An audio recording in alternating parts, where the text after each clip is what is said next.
You know, folks, it is quite possible that Donald Trump is having the worst week of his life. And I don't say that lightly, right? We've got to look at everything that has happened to this man in just the last 5 days, and literally none of it is good.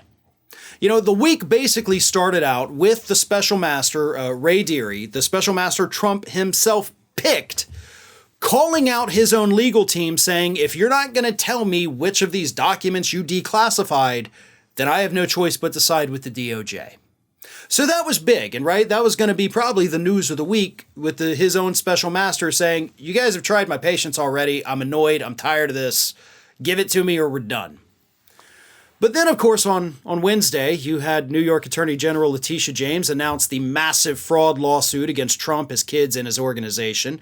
And then she happened to throw in that she's seeking basically the corporate death penalty for Donald Trump's organization, in addition to referring him for criminal charges with the U.S. Attorney's Office in the Southern District of New York and the IRS.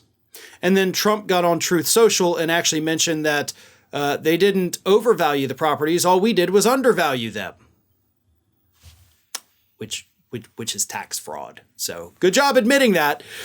And then, of course, came another legal blow in the documents case. And this one shocked me. I'm not going to lie. I was shocked.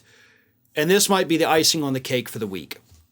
The appellate court panel of judges, 3 judges from the 11th Circuit, ruled against Donald Trump's hand-picked judge, Aileen Cannon from South Florida, and said that the DOJ can resume reviewing documents while the special master is doing his job.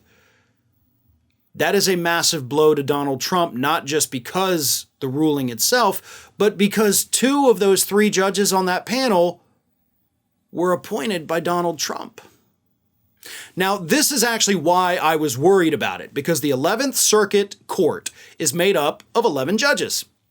6 out of those 11 were appointed by Donald Trump.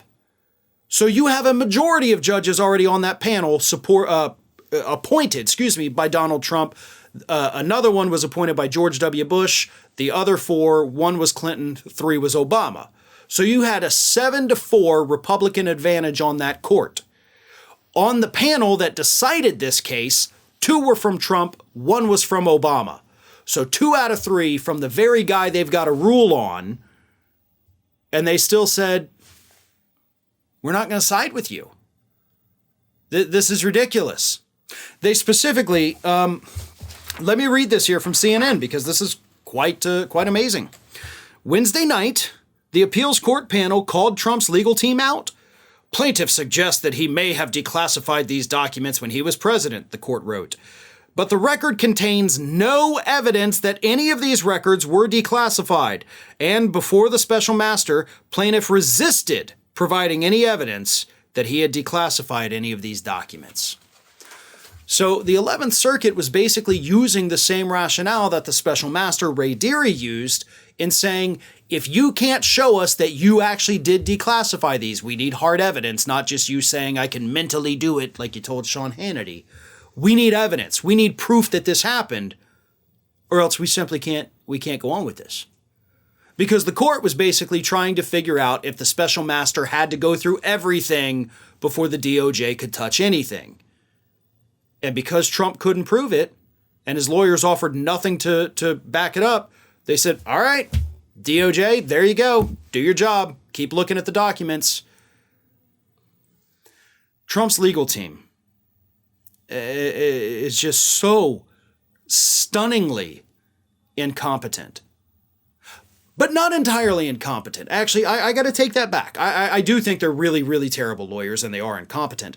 But this isn't all due to their incompetence.